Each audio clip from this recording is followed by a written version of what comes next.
Gloria a Dios, les bendigo en este sábado precioso que el Señor nos ha regalado. Espero que en esta mañana le hayas dado realmente gracias al Señor por la paz, por levantarte de nuevo, por tantas cosas que realmente, amadas y amados, tenemos que dar gracias. La verdad que podemos decir que Dios es fiel, que Él ha sido fiel y que su misericordia está con nosotros. Porque si no estuviera con nosotros realmente, Él ya nos hubiera cortado de la tierra, como dice su palabra, ¿verdad? Hemos estado hablando de nuestro tema, probada por el fuego.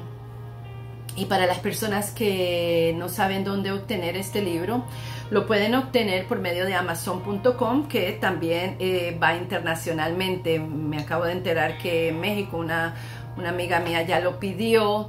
Y bueno, en cualquier país puede llegar este libro por medio de Amazon.com. Quizás se demore un poquito más que aquí en Estados Unidos, pero le va a llegar.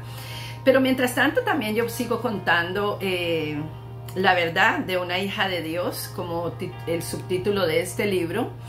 Lo sigo contando por medio de este canal de Probada por el Fuego, y le doy realmente muchísimas gracias a todas las personas que escuchan, que ven este canal, que están atentos. Gracias por las personas que me han escrito, gracias por los mensajes que me escriben en privado, y cómo Dios está realmente ministrando sus vidas por medio de este canal. Realmente muchas veces uno dice o no entiende el por qué uno está haciendo alguna cosa, y uno a veces cree que uno lo está haciendo en puras emociones, pero viene Dios y te sorprende y alguien dice, ok, yo necesitaba escuchar esa palabra, o gracias por hablarme de eso, porque es lo que yo estoy pasando. Entonces siempre he dicho, amadas del Señor, que nosotras como mujeres somos un instrumento en las manos del Señor para bendición de otras mujeres, porque tenemos un testimonio vivido, y más un testimonio cuando hemos superado tantas cosas y seguimos amando, y seguimos en paz, y seguimos tranquilas, porque realmente ese es el testimonio, no lo que nosotros fuimos ayer, sino lo que somos hoy en Cristo Jesús. La vez pasada, en el video anterior, les hablaba de mis trabajos, y para las personas que usa mucho el razonamiento, que usa mucho la lógica, era como que no entendían por qué yo verdaderamente tenía un trabajo aquí, tenía un trabajo allí, hacía esto, hacía aquello, y nunca me quedaba en ningún trabajo. Para mí también realmente era como, Dios mío, haz algo pronto. Y los que escucharon mi video anterior, era donde yo estaba trabajando en la escuela y todo lo que pasó con la persona que estaba a cargo de la escuela, y bueno, todo lo que pasó puede escucharlo en el video anterior. Ahora, después de eso, aquí en la página 30 dice, la batalla continuaba en mi mente. No podía entender por qué, si Dios me amaba, tenía que seguir pasando por este proceso de 1000 necesidades. Cuando hablaba a mis hermanas en Cristo de estos padecimientos, encontraba la respuesta simple de que yo no tenía la suficiente fe, que necesitaba declarar y decretar mi bendición. Esto me hacía sentir mal. Esas explicaciones me hacían cuestionarme profundamente sobre mi fe cristiana, que no tuviera la fe suficiente. Lo veía como una gran mentira del diablo, que se levantaba en mi mente, pues todos sabemos que los planes de Dios son mayores que los planes nuestros. Cada uno de nosotros somos moldeados en las áreas que necesitamos, y por lo tanto el proceso de cada persona es diferente. Y aquí me quiero detener un poquito, porque hemos escuchado por mucho tiempo, yo lo escuché en mi propia congregación, donde las hermanas venían a mí, muchas personas venían a mí, más que todos los líderes, y me decían, es que usted no tiene la suficiente fe, por eso usted no tiene el hogar que necesita, o el trabajo no lo puede mantener, o no tiene el dinero que necesita. O sea, y verdaderamente Yo al ser nueva en muchas de las cosas me decían que yo tenía que declarar y decretar. Yo iba, declaraba, decretaba, hacía esto, hacía lo otro, ungía territorios y era ilógico porque era como algo loco, nada sucedía. Es más, me encontraba de peor en muchas áreas financieras. Entonces muchas personas te dicen que cuando tú vienes a Cristo todo tu mundo ya se va a arreglar, que vas a tener todo lo que necesitas, que no te va a faltar más. Muchos llegan a las posiciones de decir que nunca vas a estar enfermo o enferma. Y todas estas cosas no son realidad. Todas estas cosas no son verdad. Si Dios nos puede prosperar, claro que sí, y Él lo hace en un proceso de ir alineando nuestra vida, de ir arrancando, de ir procesándonos realmente como el oro, afinándonos, ¿no? Como el oro para que brillemos realmente. Pero todo esto es un proceso. Dios no es un títere, no es un microondas, no es una varita mágica donde nosotros podemos decir, ¡talá! Ya Dios lo hizo por mí. Hay cosas que Dios va a hacer inmediatamente, discúlpeme. Y hay otras que Dios no va a hacer inmediatamente. Esto no quiere decir que tú no tengas la suficiente fe. Esto es lo que las personas verdaderamente como las que predican hoy sobre la prosperidad, sobre que si tú das $500 Dios te va a sanar, o sobre los de $1000 en este lado. O sea, predican un montón de cosas que realmente están fuera de la verdad y del contexto bíblico. Entonces uno dice, pues cuando uno es nuevo, uno dice, pues voy a hacer todo esto para ver. Entonces nos dejamos gobernar por muchísimas cosas. Muchas veces salimos del catolicismo romano, entramos al cristianismo, lo único que hicimos muchas veces es cambiar de nombre de la congregación, pero los rituales siguen siendo los mismos. ¿Por qué? Porque seguimos haciendo cosas que verdaderamente no son las que Dios quiere que nosotros hacemos. La palabra de Dios dice, sacrificio no es lo que quiero de ustedes, ni holocausto. Lo que quiero es un corazón contrito y humillado delante de mí. Eso lo dice la palabra de Dios. Yo me acuerdo que yo me tiraba más ayunos, después oraba más horas de rodillas, porque yo creía que si yo hacía todas estas cosas iba a agradar más a Dios. Entonces viene un mover religioso, y la palabra religión en el griego se llama lazo, ataduras, el significado. Y la religión puede atarnos realmente. La religión, hermanos y hermanas y amigos, puede dividir a naciones enteras, a familias enteras, porque cuando uno se vuelve un religioso, cuando uno se vuelve un legalista, uno empieza a verle el pero a todo mundo. Pero usted está bien. Uno empieza a verle a todo mundo lo que hace mal, pero usted está bien según sus propios ojos y según su corazón. La palabra del Señor en el libro de los Salmos, el rey David decía, muéstrame la condición de mi corazón, Señor. Muéstrame el camino, o sea, que yo estoy siguiendo para seguir el camino correcto.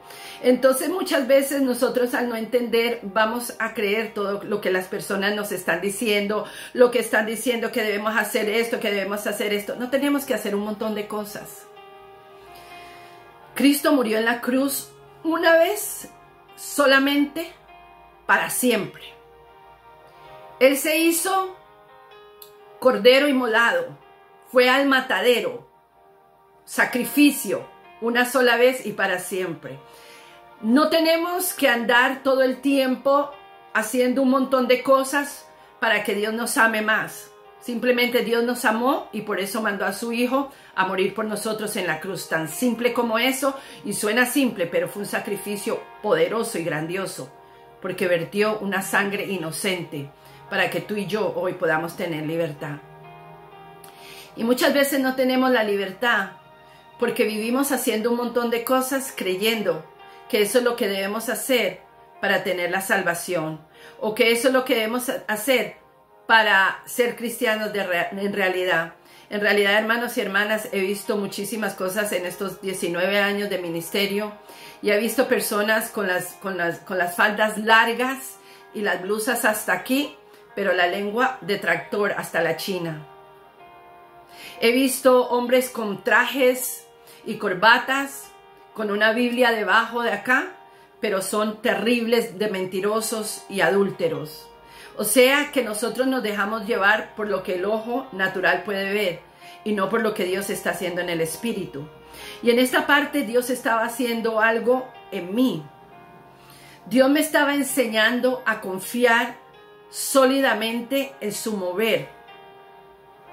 Y era difícil para yo ver ese mover porque realmente yo quería ver el dinero, que yo tuviera lo suficiente para pagar mi renta, para la comida, para esto. Y al yo no ver todo eso y seguir trabajando de trabajo en trabajo solamente para hacer una tarea que Dios me había mandado, era tan difícil para mí, para la mente humana. Y era donde yo tenía que doblegarme. Y era donde yo tenía que decir, había momentos que yo le decía, Señor, ya basta. Yo no puedo seguir trabajando en un lugar y en otro, pero cuando empecé a ver lo grande en el ámbito espiritual de lo que Dios estaba haciendo con cada persona a la cual Él me permitía tocar, llegar a sus vidas y hablar a sus vidas, era algo maravilloso. Pude ver la conversión de familias enteras. Pude ver la conversión de mujeres que verdaderamente nunca querían saber de nada del evangelio. Pude ver eso, y eso es glorioso porque esas eran las semillas que yo estaba sembrando en cada país, en cada ciudad, en cada barrio, en cada hogar, en cada persona. Y solamente Dios les iba a dar el crecimiento, no Jane, no el apóstol no el profeta no. Solamente Jesucristo. Dios puede dar el crecimiento y lo dice la palabra. Unos son los que siembran, otros los que riegan, pero solamente Dios le dará el crecimiento a esas personas. Cuando entendemos eso, dejamos de acusar. Cuando entendemos eso, dejamos de decir, ay, quién sabe cómo esta hermanita está haciendo eso. Mira, hermanos y hermanas, Isaías en la Biblia, Jeremías, Pedro, Pablo, Ezequiel y todas las personas en la Biblia, Juan, el doctor Juan, todos fueron usados de una manera diferente. Todos fueron usados conforme a la voluntad de Dios. En esta parte de mi libro empecé a trabajar en un lugar donde verdaderamente era un líder cristiano que tenía una organización de niños abusados. Y es loco, pero Dios siempre me llevó a estos lugares de personas abusadas, de mujeres alcohólicas, de personas que estaban pasando procesos bien fuertes. Y recuerdo un día una pastora decir en su prepotencia, decir, mándele todos las prostitutas, los drogadictos, los hechiceros a esa mujer que tiene la iglesia, la congregación en ese lugar. Me acuerdo que ella dijo esas palabras. Lo que ella no entendió nunca o lo que no supo es que esas personas eran bien valorosas para Dios. Por eso Dios nunca me ha llevado a mí a lugares, a hoteles de 4 estrellas, ni a tomar agua esterilizada, ni a que me sirvan las mejores comidas. Siempre me ha llevado a las villas, a los proyectos donde está la gente de bajos recursos. ¿Sabe por qué? Porque yo aprendí a vivir esa clase de vida, porque sé lo que es estar en pobreza, también sé lo que es tener, y todo me ha sido basura. Lo único importante para mí es que el Espíritu de Dios no me abandone, porque si Él me deja, ahí sí moriré. Me dejaron todos, me abandonaron todos, muchas personas que pudieron estar ahí para mí no estuvieron, y no fue porque no quisieron, es porque el mismo Dios no les permitió para Él glorificarse en mi vida y que yo creyera, confiara fielmente en Él. En esta parte, verdaderamente lo que sucede en este lugar es algo verdaderamente que Dios quería desenmascarar una vez más. Era mi segunda tarea y esto lo vamos a hablar en mi siguiente programación. Espera un momentito que ya vuelvo con ustedes. Gracias.